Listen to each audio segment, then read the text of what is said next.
I wake up on a Monday morning and I have literally no idea how much money I'll make that week. You know, it's a constant pressure just to make sure I make enough money to pay my own bills. I can come home one night and think, I made £50 today. Yeah, but how much am I going to make tomorrow though? It's constant pressure.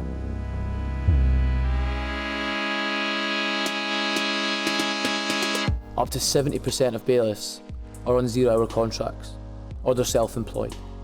So that means that any money we make, we first have got to pay for our vans, our fuel, insurance. Everything that we need to do our job comes out of our pockets. So we've got to make that before we actually start making any money ourselves. How much does that end up costing you? Could be £5,000 to £8,000 a year, and that's before we start making money. Look, it's as simple as this: if you don't pay us, we don't get paid.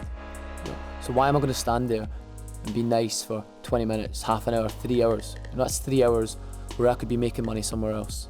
We get trapped into pushing people to pay, because if we don't, then we don't get paid. We don't go home to our families, put food on tables, pay bills. We're not banks. We don't manage credit, or at the end of the day, we're here to do what we're told to do. If we're under pressure from the big companies to hit target after target after target, then eventually you're going to have to take the emotion out of it, and maybe you're not going to be as fair as you could be, but that's the job. There's a trick that we're encouraged to do, which is, we basically pretend that we're very publicly on the door calling for a locksmith to come round.